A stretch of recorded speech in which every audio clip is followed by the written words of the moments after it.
Hello and welcome to The Thread of Gentlemen, a brand new podcast where we take a kamikaze dive into the best and often worse tales the internet has to offer. I'm Johnny. I'm Ben. I'm Charlie. And without any further ado, I think we need to get this show started.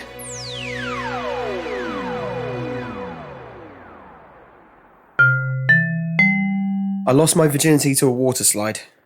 Did you, Ben? Yeah, but now the story. I lost mine to a girl. It's a slippery slope. Boom, boom. Hey.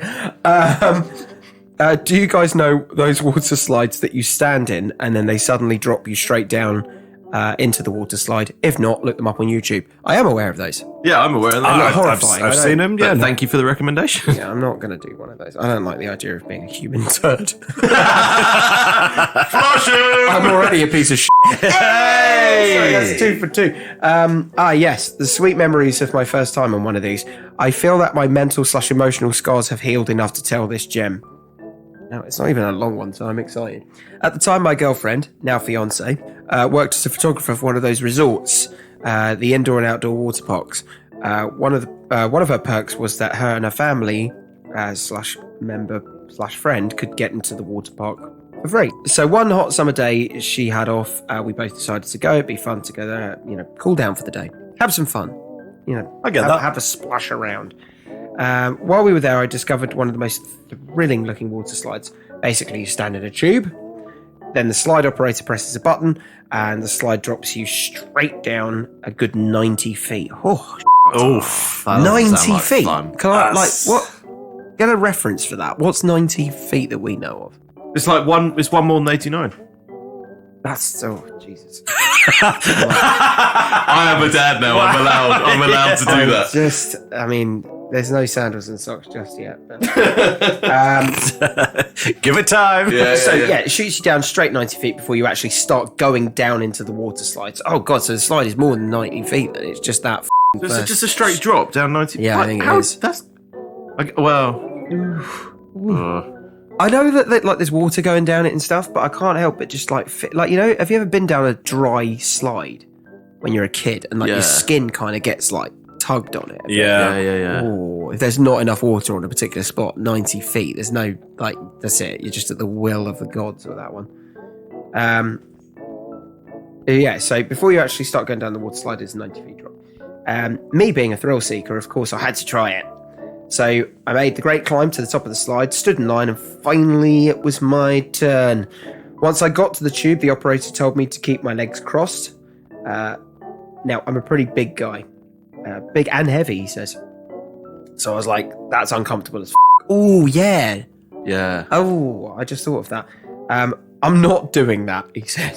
So he's not going to cross his leg? He's not going to cross his leg. Mistake. And he's a big, heavy guy. He's going to go down that like a fucking cannonball. I'm already getting that idea that within the first 30 feet of that 90-foot drop, his testicles just come flying out of his mouth. He's going to reach terminal velocity very quickly. So there I was standing in the tube, having a panic attack from the anticipation, with my legs not crossed. So in the tube, legs akimbo. Yeah. The operator finally presses the button. The bottom opens up. I fall straight down the water slide. Very quickly, I realised why they have you cross your legs. Water shot so far up my arse, so fast, I swear I tasted it in my mouth. I actually didn't think of that. I was just going the gentleman sausage route. Yeah. But then the arsehole is going to be the first receiver. Have you ever you've gone into a swimming pool and sucked in water? Yeah. You become the filter at that point. My body raced down that slide as I questioned every life choice I had made in that moment. Once I made it to the bottom, I sat there for a moment absolutely violated. I felt like someone in an episode of Law and Order, Special Victims Unit. I built up the courage to finally stand up, and all I could feel was the nice warm stream of mixed... Sorry. So visual. I could just feel the nice stream of water mixed with shit. And maybe a little bit of blood shoot out of my arse faster than a steamboat geezer. at Yellowstone National Park. Zhosh! I quickly got off the slide, ran to the bathroom with a trail of shitty water trailing me as the slide operator stared in awe. They can see that far. Depends what the trail I is suppose like, if you're looking from that far, like if you've got like a nice white plastic Yeah, thing and a then just nice from a trail distance, of brown. yeah. They had to shut down the slide for the rest of the day, but man, my house, I was clean after that. Moral of the story: keep your damn legs crossed while on water slide. No shit, Sherlock. Yeah. I did warn you about it. There's no left after that. Oh God. But yeah, if the guy pressing the button says to you, cross your legs, and you go, nah, mate, I got this. You fully deserve everything that's coming. He's like, okay. I'm going on an early lunch break because I know what's going to happen. You're getting a free colonic. And we're emptying the pool. Just Do you straight. reckon on the way down they take like those photos like they do when you're on the roller coasters? It's just his arse. I'm probably. Do you want it on a key ring and a mug for 30 quid?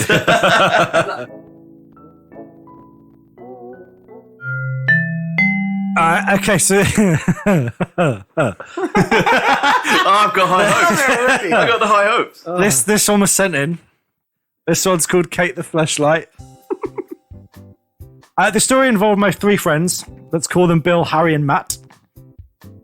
Those are their exact names. I hope none of them ever listen to this, or I'm basically yes. Bill got married young to an absolute bombshell. 10 out of 10, knockout beauty. But behind the closed door of the bedroom, things were pretty cold. Apparently Bill's wife just wasn't that into sex, much to his annoyance. So he did what any 21st century male would do, and swiftly went online and bought himself a fleshlight. For anyone who doesn't know what a fleshlight is, essentially a pocket pussy. Think of a torch with a vagina-shaped opening at one end. Anyway, to give it some more personality, he named it after Harry's mum and would frequently refer to it as Kate. I really want this to be like a Lion, the Witch, and the Wardrobe scenario. But you know, the kid who's like obsessed with his fucking torch. And he's just got this pink stick that he carries around with him. This trusty fleshlight.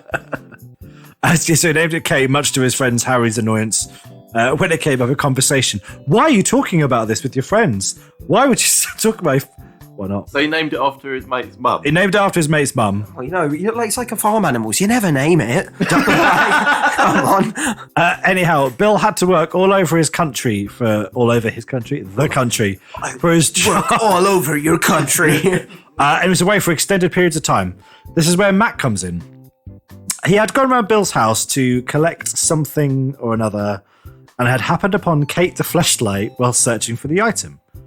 In the middle of a bit of a dry patch himself, oh no. Matt stole the fleshlight, oh no, and took it home with him. Oh no, you don't share these things. It's not a f***ing communal object, people. We know this, okay? Poor Kate the Fleshlight, endured a week of punishment as Matt pushed the boundaries of what synthetic skin rubber could do. I don't even care how much he ravages this thing. It is you! After running out of lube, Matt had resorted to using Lurpak to avoid starting fires from the constant pubic friction. And he never cleaned it after he had completed his sword-bid tasks. God, butter goes off, Oh, Matthew. my Butter days. goes off! After a few days, the smell of this thing had become unbearable even for Matt. So he brought the mouldy, misshapen, possibly sentient at this point fleshlight back to Bill's house and left it there. It's not smegma. Oh my So wait, days. he took it back. He took it back What, just left it? and left it. He left it there. Why? Throw it away. Be a grown up. When Bill's wife found what was left of Kate the Fleshlight, she understandably hit the f***ing roof. Bill was called and he returned home early from a work trip, walking into, quite frankly, must be the weirdest f***ing intervention of all time. Meanwhile, by the way, I'm getting that fourth dimension of it smells like eau de poisse in there. I love the fact that Matt's caused all this carnage and just f***ed off. You see, Bill's wife had not only told her parents, but also his parents, and when he returned home, they were all waiting to have a little chat with him about Kate the Fleshlight.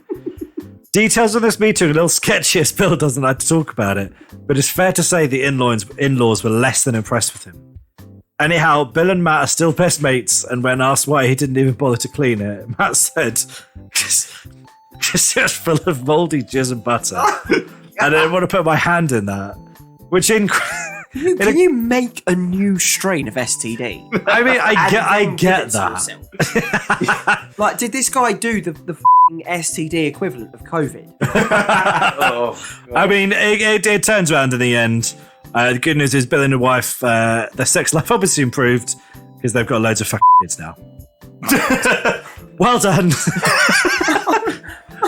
Well done to everyone involved. Things you don't share. People are horrible. People are horrible, man. Oh my god. If you've liked what you've heard in this podcast, but you've got your own stories that you know are even worse, Please send it through to stories@thethreadofgentleman.com. And we will do our best to air your dirty and filthy laundry for you. Thank you. Okay, so this one was sent in to us and it's called Miss Handjob 1945. I'd been single for a few months and I was in dire need of a slump buster. Oh, what? There is a dive bar near me that has a target-rich environment for girls you wouldn't tell anyone that you'd hooked up with. Being in need, I set the bar pretty low and had decent expectations upon leaving my abode that I would be about to come across a lady that would either weigh in at cruiser/heavyweight or be as ugly as Rosie O'Donnell but without the open scabs. This sounds like it was written by Wayne Rooney. It's about his era from what I hear. So, I get to the bar and apparently everyone has had the same idea as me. There was more sausage here than at a YMCA concert, and every fat chick had 2 or 3 guys hitting on her. It was like all these chicks woke up as 2s, but then became 7s or 8s when they hit this bar. They shall go to the ball. I'm trying to decide if I should just leave or go home and fap to the Sears catalogue. But as I'm here, I saddle up to the bar and I get a beer. Shortly after that, a female octogenarian sits next to me and asks me why I look pissed off. I told her that there was a lot of hog in the bar, so I was grabbing a quick drink before heading home. We end up chatting for a bit, and as she's buying me beers, I don't mind. At least I'm getting drunk for free. The parking lot is emptying and the ladies are starting to disappear as guys stuff oversized women into their cars and ride back to their places with the cars tilted at 45 degrees and smelling of Cheerios and broken dreams. You can love it. You can tell how angry this guy is as well. Meanwhile, here I am talking to a lady who most likely voted for Franklin D. Roosevelt. I finally decide after 6 free beers and a shot that I'm heading home to get the Vaseline and a rubber spatula out for a night of solo action. Why the spatula? Spatula? What's that all about? Where's that going? I mean, it's going hand to end somewhere, isn't it? Yeah. Nice. Oh, that's a weird way to make eggs. Grandma tells me that she lives nearby and it would be nice if I walked her home. I say, that is freezing. But she said she'd follow me as long as we were going in the same direction. Fine, whatever. So once again, I have to listen to her drone on about the price of Ensure or some shit until I get to my apartment complex.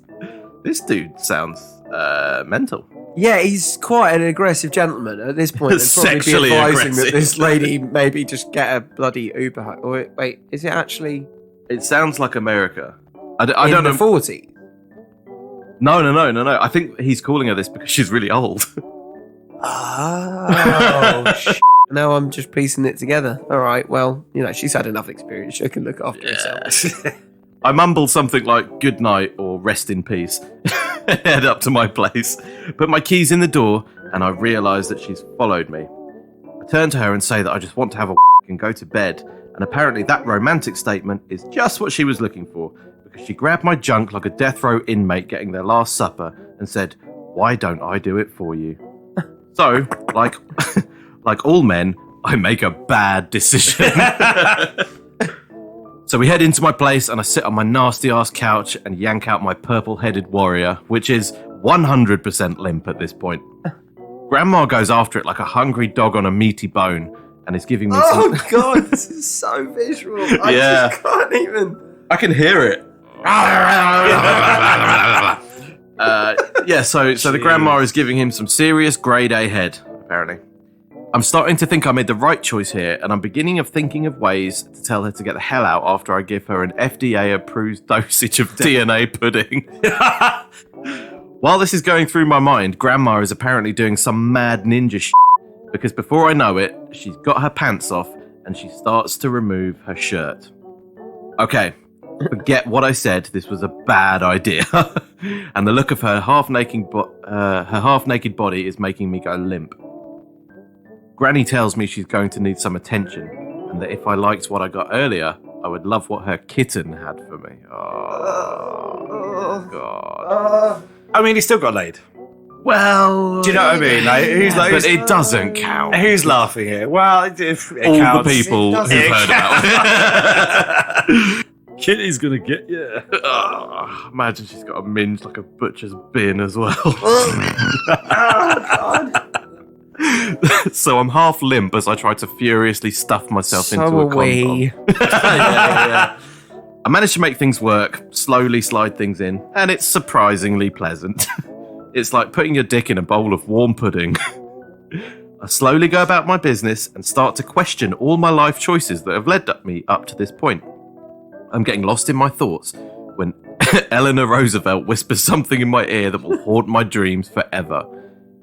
If I wanted to be like an old man, I would have an old man. Oh, that's gonna sting. That is gonna hurt. I like the fact that it was like only once he'd entered the elderly citizen. That's when he was like, I'm questioning my life choices. Yeah. But I'll give you the credit of saying, all right, you're at the bar chatting to the old lady and you're toying with the idea. I'll give you that. Yeah, he still got laid. I wouldn't. It still counts. But like, that would be the moment where I go, all right, I think I need to go home and stop drinking at 5 a.m. I need to find God or something. Yeah. You keep going. Oh, I just, all right. I mean, we've all made mistakes. Haven't we? Should we create a helpline after this? You've had a similar experience. Right, so if she wanted to be like an old man, she would have an old man. Right, fair enough. Fine. This should have been the straw that broke the camel's back, and I should have sucked up the ego hit and kicked her ass out. Instead, I felt the need to defend my manly honour and started pile driving Granny's roast beef box like the Undertaker at WrestleMania. Right, so at this point, I'm trying to find my focus so I can finish, but I'm being hindered by the fact that A, I might end up breaking her hips, and B, she's hooting and hollering like she's just won the Showcase Showdown. As a testament to my depravity, I did manage to finally fire one off while grabbing her breast that probably suckled kids from the Great Depression. Oh, yeah. No, it's like, you know what that is? It's like a football sock full of sand, you know? There's no joy there. Getting this vibe as well that, like, at the end of this, it's like, it's going to be a similar scene, like in any Indiana Jones movie where, like, the bad guys melt.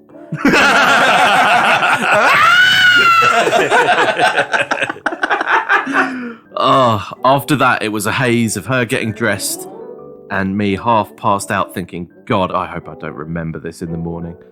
Sadly, this You're going to remember not. this until you f***ing die. You're going to remember that. Which for her was like a week later.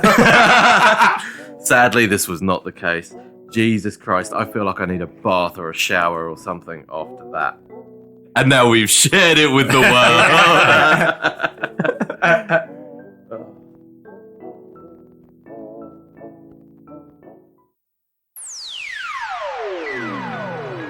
Well, there we have it. We went down some avenues. I've learned some things today. I do want to forget some of the things. Thank you for listening. We'll have some more interesting stories for you next time. Maybe some less brown and dark and red stories. We're going to drink and cry now. That's right. So if you have any more stories, please do send them in. Speak to you next time. All the best. All the best. All the best. See you next week for some more gentleman juice.